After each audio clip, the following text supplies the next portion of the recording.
ನಮಸ್ಕಾರ. ನಿಮ್ಮೆಲ್ಲರಿಗೂ ಗೊತ್ತಿದೆ AI ಆರ್ಟಿಫಿಷಿಯಲ್ ಇಂಟೆಲಿಜೆನ್ಸ್ ಎಲ್ಲ ಕ್ಷೇತ್ರದಲ್ಲೂ ಕಾಲಿಟ್ಟಿದೆ, ಹಾಗೆ ಕೃಷಿ ಕ್ಷೇತ್ರದಲ್ಲೂ ಸಹ. ನಮ್ಮ ದೇಶದ ರೈತರು ಬೆಳೆಗಳನ್ನ ಹೆಚ್ಚಿಸಲು AI ಟೆಕ್ನಾಲಜಿನ ಬಳಸ್ತಾ ಇದ್ದಾರೆ. AI ಅಗ್ರಿಕಲ್ಚರ್ ಅಂದರೆ ಕೃತಕ ಬುದ್ಧಿ ಮತ್ತು ತಂತ್ರಜ್ಞಾನವನ್ನು ಕೃಷಿಯಲ್ಲಿ ಬಳಸುವುದು. ಇದನ್ನು ಡಿಜಿಟಲ್ ಕೃಷಿ ಅಂತಲೂ ಕರೀತಾರೆ. ಇದರಿಂದ ರೈತರು ಸರಿಯಾದ ಸಮಯದಲ್ಲಿ ಸರಿಯಾದ ನಿರ್ಧಾರ ತೆಗೆದುಕೊಳ್ಳಲು ಸಹಾಯವಾಗುತ್ತದೆ. ಸಿಂಪಲ್ ಆಗಿ ಹೇಳಬೇಕಂದ್ರೆ ಅನುಭವ ಮಾತ್ರವಲ್ಲ, ಇದು ಡೇಟಾ ಮತ್ತು ತಂತ್ರಜ್ಞಾನ ಆಧಾರಿತ ಕೃಷಿ. AI ಕೃಷಿ ರೈತರಿಗೆ ಉತ್ತಮ ನಿರ್ಧಾರ ತೆಗೆದುಕೊಳ್ಳಲು ಸಹಾಯ ಮಾಡುತ್ತದೆ. ಆದರೆ ರಿಸಲ್ಟ್ ಅಂದರೆ ಫಲಿತಾಂಶಗಳು ಏನಿದೆ ಅದು ಪ್ರದೇಶ ಮತ್ತು ಅದರ ಬಳಕೆಯ ಮೇಲೆ ಡಿಪೆಂಡ್ ಆಗಿರುತ್ತದೆ. AIನ ಯೂಸ್ ಮಾಡಿಕೊಂಡು ಏನೆಲ್ಲ ಕೆಲಸ ಮಾಡ್ಬೋದು ಅಂತ ನೋಡೋಣ ಬನ್ನಿ. ಮೊದಲನೇದು ಮಣ್ಣಿನ ಗುಣಮಟ್ಟ ಅಂದರೆ ಸಾಯಿಲ್ ಹೆಲ್ತ್. ಎರಡನೇದು ಹವಾಮಾನ ಮಾಹಿತಿ. ಮೂರನೇದು ಬೆಳವಣಿಗೆ ಸ್ಥಿತಿ ಅಂದರೆ ಕ್ರಾಪ್ ಗ್ರೋತ್ ರೇಟ್. ನಾಲ್ಕನೇದು ಕೀಟ ಮತ್ತು ರೋಗಗಳ ಲಕ್ಷಣಗಳು. ಕೊನೆಯದಾಗಿ ನೀರಿನ ಬಳಕೆ. ಈ ಮಾಹಿತಿಯ ಆಧಾರದಲ್ಲಿ ರೈತರಿಗೆ ಮುಂಚಿತವಾಗಿ ಎಚ್ಚರಿಕೆ ನೀಡಲಾಗುತ್ತದೆ. AI ಅಗ್ರಿಕಲ್ಚರ್ ಬಳಸುವ ಕೆಲವೊಂದು ಪ್ರಮುಖ ವಿಧಾನಗಳು ಯಾವ್ಯಾವು ಅಂತ ಹೇಳ್ತೀನಿ. ಮೊದಲನೇದಾಗಿ ಸ್ಮಾರ್ಟ್ ಬೆಳೆ ನಿರ್ವಹಣೆ. ಇದರಲ್ಲಿ AI ಕ್ಯಾಮ್ರಾ ಮತ್ತು ಸೆನ್ಸರ್ ಮೂಲಕ ಬೆಳೆ ಆರೋಗ್ಯನ ಚೆಕ್ ಮಾಡ್ಬೋದು. ಅಂದರೆ ಯಾವ ಗಿಡಕ್ಕೆ ರೋಗ ಬಂತು, ಎಲ್ಲಿ ನೀರು ಕಡಿಮೆ ಇದೆ ಎಂದು ತಕ್ಷಣ ತಿಳಿಯಬಹುದು.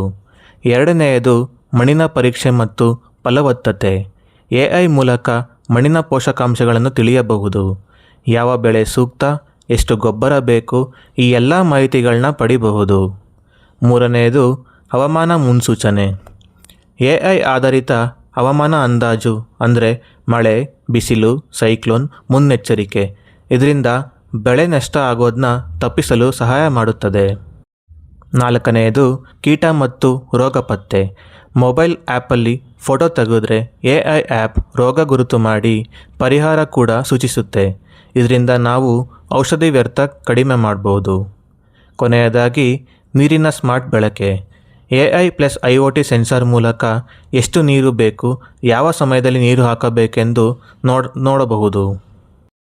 ನಮ್ಮ ದೇಶದಲ್ಲಿ ಯೂಸ್ ಮಾಡ್ತಿರೋ AI ಕೃಷಿ ಆ್ಯಪ್ಗಳು ಯಾವ್ಯಾವು ಅಂದರೆ ಕಿಸಾನ್ ಸುವಿಧಾ, ಪ್ಲಾಂಟಿಕ್ಸ್, ಕೃಷಿ ನೆಟ್ವರ್ಕ್, IBM ವ್ಯಾಟ್ಸನ್ ಅಗ್ರಿಕಲ್ಚರ್ ಮತ್ತು ಆಗ್ರೋಸ್ಟಾರ್.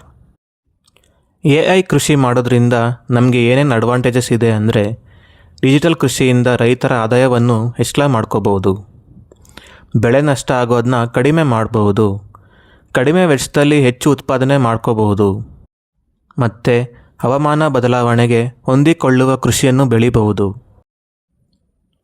AI ಕೃಷಿಯಿಂದ ಸ್ವಲ್ಪ ಡಿಸ್ಅಡ್ವಾಂಟೇಜಸ್ ಕೂಡ ಇದ್ದಾವೆ. ಅವು ಯಾವುವು ಅಂದರೆ ತಂತ್ರಜ್ಞಾನ ಅರಿವಿನ ಕೊರತೆ ಅಂದರೆ lack of knowledge in using AI. ಎರಡನೆಯದು ಇಂಟರ್ನೆಟ್ ಸಮಸ್ಯೆ. ಮೂರನೆಯದು ಆರಂಭಿಕ ವೆಚ್ಚ ಹೆಚ್ಚು. ನಾಲ್ಕನೇದು ತರಬೇತಿ ಅಗತ್ಯ. AIನ ಹೇಗೆ ಯೂಸ್ ಮಾಡಬೇಕು ಅನ್ನೋದು ಸ್ವಲ್ಪ ಟ್ರೈನಿಂಗ್ ತೊಗೋಬೇಕಾಗುತ್ತೆ. ಹೀಗೆ ಇಮ್ಯಾಜಿನ್ ಮಾಡ್ಕೊಳ್ಳಿ, ಫ್ಯೂಚರಲ್ಲಿ AI ಅಗ್ರಿಕಲ್ಚರ್ ಹೇಗಿರುತ್ತೆ ಅಂತ.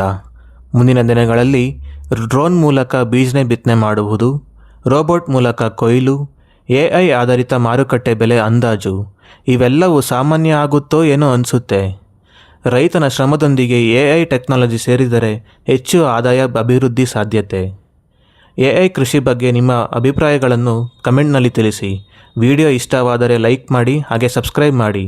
ರೈತರಿಗೆ ಉಪಯೋಗವಾಗಲೆಂದು ಶೇರ್ ಮಾಡಿ. ಧನ್ಯವಾದಗಳು.